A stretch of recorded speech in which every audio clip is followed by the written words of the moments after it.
Hello mga ka-bake and roll! Welcome po muli sa ating kusina. For today's video guys ay gagawa tayo ng cinnamon rolls pero hindi ito simpleng cinnamon rolls lang dahil i-level up natin ito. Medyo maraming procedure lang guys pero sulit naman yung pagod natin. Gagawin natin dalawang klase yung filling at saka yung toppings nito kaya wag na nating patatagalin yan. Tara umpisahan na po natin. Ang una nating gagawin ay yung ating cookie dough. Ayan, dito sa ating bowl ilagay lang natin yung ating melted butter. Ayan, minelt ko lang siya sa microwave guys. Then ilagay na rin natin yung ating dark brown sugar at saka yung ating white sugar. Then i-mix lang natin ito hanggang sa ma-absorb lang ng sugar yung ating melted butter. Sunod na rin natin yung ating vanilla at saka yung ating room temperature na egg. Then i-mix lang natin ito ulit hanggang sa mag-well combine lang yung ating mga liquid.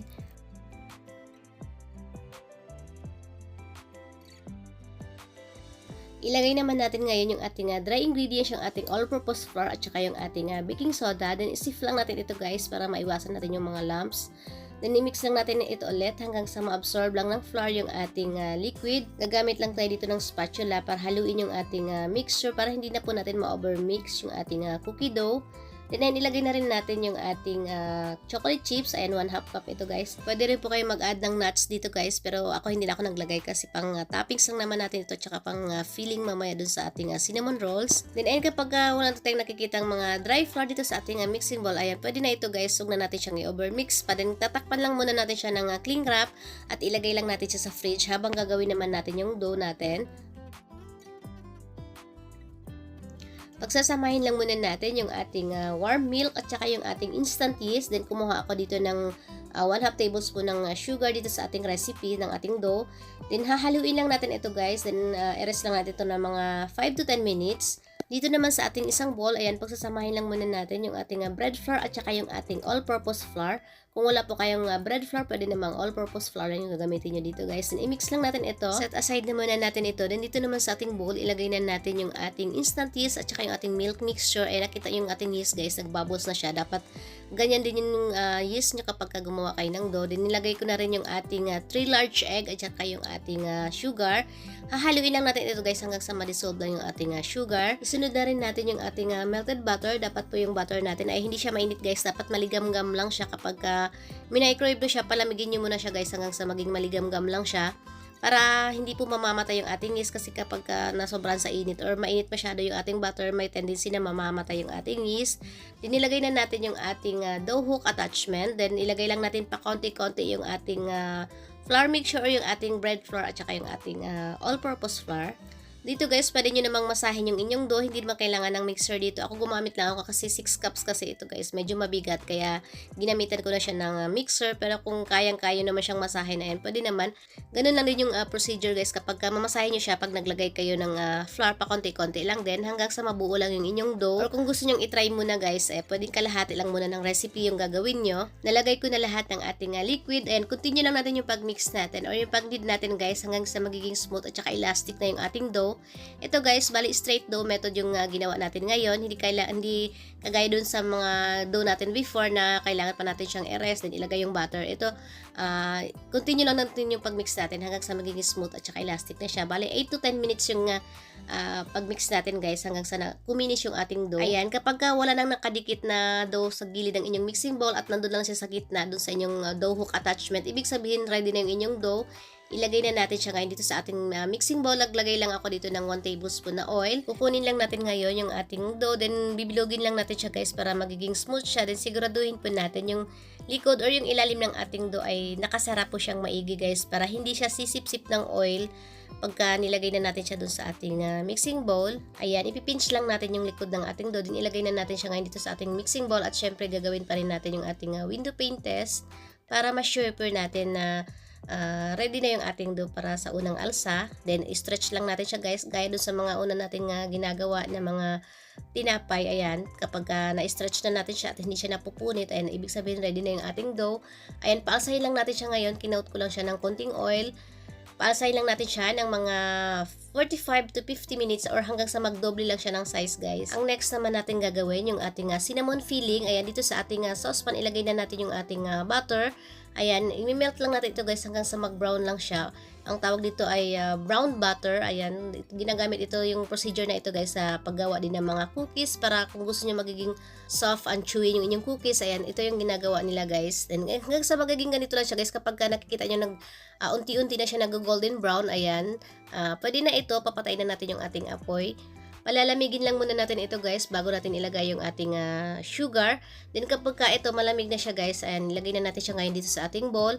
Then sunod na natin ilagay yung ating dark brown sugar at saka yung ating cinnamon powder. Then i-mix lang natin ito hanggang sa mag-well combine lang silang lahat. Kung ayaw nyo namang i-brown or i-melt yung inyong butter, guys, pwede naman pag sama-samahin nyo lang inyong butter. Dapat yung inyong butter ay soften siya. Then i-mix nyo lang siya sa sugar at saka yung inyong cinnamon powder. Pero iba kasi yung lasa, guys, kapag ganitong procedure yung gagawin nyo. Kung yung pag-brown ng inyong butter, may kakaibang aroma siya, guys, kapag kinain natin siya. Then ito na yung ating dough, nagdoble na siya ng size, guys. Then pa-flatten lang natin siya ngayon dito sa ating mat. Dito, guys, pwede yung hatiin nyo muna yung inyong dough, then tsaka nyo siya lagyan ng yung dalawang klase ng filling at saka toppings natin. Dito kasi pinag-isa ko na yung ating dough, guys, tapos hinati ko lang siya para ilagay yung ating dalawang klase ng toppings. Then guys, ang size pala nitong dough na to 19 by 25 cm yung size niya. Ilagay na natin ngayon yung ating cinnamon filling, yung ginawa natin kanina. Then spread lang natin ito dito sa ating dough. Then ilagay na natin sunod yung ating dalawang flavor. Una yung ating yung cookie dough, cinnamon rolls natin.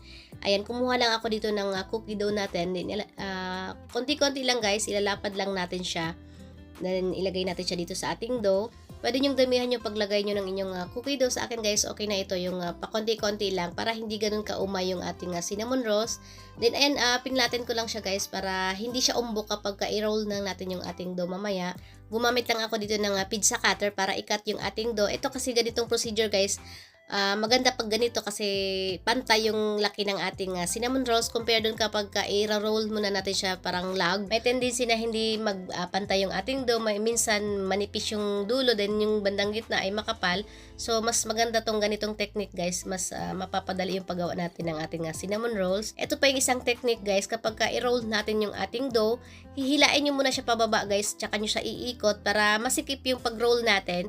Ayan, para maganda yung pagka-layer ng ating, ayan, yung ating cinnamon rolls. Then, ayan, ulitin lang natin itong procedure na ito. Ayan, nakikita nyo ba, guys, hinihila ko muna pababa yung ating dough, tsaka natin siya i-roll o iikot para masikip yung pag-roll natin. At maganda din ito, guys, kasi makakasiguro tayo na wala din nakapasok or mga air na nakatrap sa loob ng ating dough. Ayan, guys, ilagay na natin siya ngayon dito sa ating, gumamit ako dito ng loaf pan. Ayan, 7x4 yung size nito, guys. Kasya dito yung dalawang cinnamon rolls. Medyo malaki pa nga itong rolls na nagawa natin, guys. Kung gusto nyo, medyo liitan nyo na lang para, kasi aalsa pa ito, guys, para hindi siya aapaw dun sa ating aluminum pan.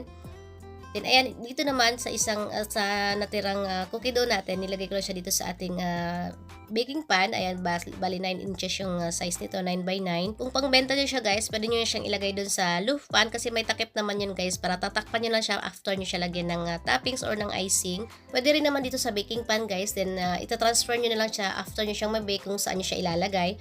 Then, ito naman yung isang flavor ng ating cinnamon rolls. Ito yung s'mores cinnamon rolls. Naglagay ako dito ng crushed grahams, then nag-add ako ng mini marshmallows at saka ng chocolate chips. Pwede pa kayo mag-add ng nuts, pero ako, guys, hindi na ako nag-add ng nuts dito. Then same procedure lang din yung gagawin natin. Ayan, ikakat lang din natin siya gamit ang ating pizza cutter. Ayan, kagaya ng sinabi ko kanina, guys, pwede nyong hatiin nyo muna yung inyong dough kung mahirapan kasi ito medyo malaki yung dough natin. Pwede nyong siyang hatiin muna, then tsaka nyo gawin yung dalawang flavor ng inyong dough. Then titingnan nyo rin, guys, kung saan nyo ilalagay yung inyong cinnamon rolls.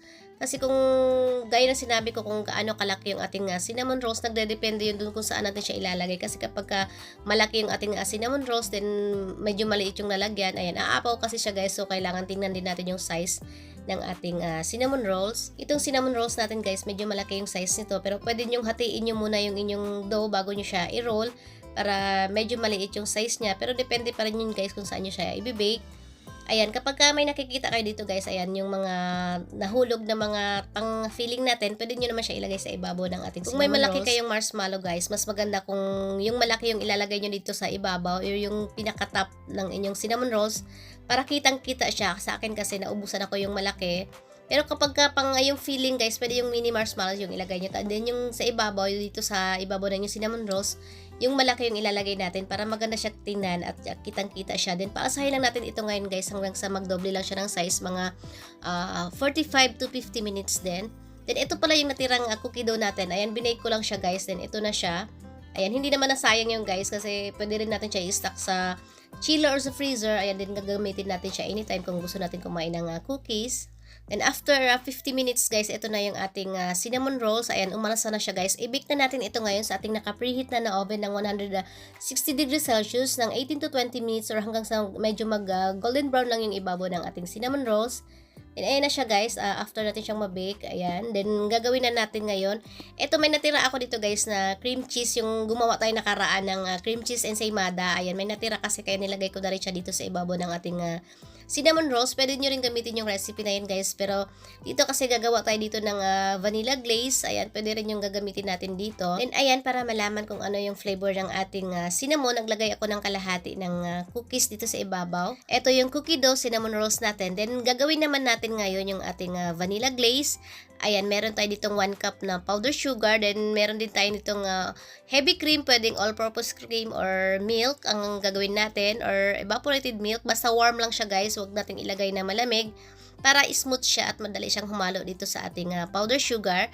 Pakonti-konti lang yung paglagay natin, then i-mix natin siya hanggang sa makuha natin yung kanyang dapat na consistency.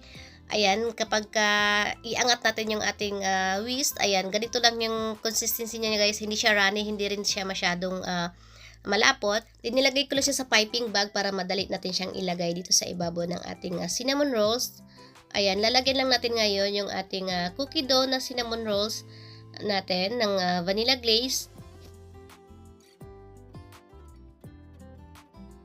Para naman sa ating s'mores, ayan, nagmelt ako dito ng 80 grams ng chocolate chips, dark yung gagamitin natin guys para hindi siya ganun katamis. Then same lang amount din ng cream natin, pwede ring milk yung gagawin natin. Then minelt ko lang siya sa microwave hanggang sa magmelt yung ating chocolate, tsaka ko siya nilagay dito sa ating cinnamon rolls. Then nag-add ako dito ng crushed graham sa ibabaw, then marshmallow. Maganda ngayon guys yung malaking marshmallow, then gagamitan nyo siya ng torch para i-toast yung ibabaw ng inyong marshmallow. Mas maganda din yun guys, kaso lang wala akong malaking marshmallow kaya ito lang yung nagamit ko dito guys. Then ayan, titikman na natin syempre ngayon yung ating cinnamon rolls. Una natin tikman yung ating s'mores na cinnamon rolls. Ayan, napakalambot ito guys at napaka-moist ng loob niya, gawa nung nilagay natin na brown butter na ating cinnamon filling. Gaya ng sinabi ko guys, mas maganda ko yung malaking marshmallow yung ilagay natin dito sa ibabaw ng ating cinnamon rolls. Then gagamitan natin siya ng torch para maganda siya tingnan. Ayan, nakita nyo ba yung sa picture guys? Ayan, ginamitan niya ng torch yan. Nagustuhan ko tong s'mores cinnamon rolls natin guys. Sakto lang din yung tamis niya. Then yung dark chocolate, ayan, nagbabalance siya dun sa tamis ng ating cinnamon rolls. Then napaka-moist nung pinakatinapay niya. Nandun din yung aroma ng brown butter na ginawa natin kanina guys. Parang malalasahan mo talaga siya. Hindi siya yung simpleng cinnamon rolls lang na yung nilagyan lang natin ng cinnamon powder, ng butter at saka ng sugar. May kakaiba talaga siyang lasa guys kapag kinain natin siya. At ito yung pinaka-favorite part ko guys, yung hinihimay-himay ko yung tinapay dahil natutuwa ako sa sobrang lambot niya. Then ito naman yung ating cookie dough cinnamon rolls. Ayan, sobrang sarap din ito guys. At perfect lang din yung lasa nito pag kinain natin siya. Nandun yung pagka-crunchy ng ating chocolate chip cookies na nilagay natin sa loob ng dough. Kaya kung cookie lover ka guys, ayan, perfect sa'yo to. At napakasarap niyang i-partner sa kape guys. Ayan, kita nyo naman kung gaano kalambot yung ating cinnamon rolls. Kung ayaw nyo naman ng vanilla glaze na ginawa natin guys, pwede naman yung cream cheese yung ilagay natin. Meron tayong mga cream cheese recipe do sa ating mga cinnamon rolls na in-upload natin before sa ating YouTube channel. Ayan, pwede nyo gamitin yun guys. Pero kung gusto nyo makaless ng costing ng inyong icing, ayan, pwede naman itong vanilla glaze guys, lalo kapag pangbenta natin.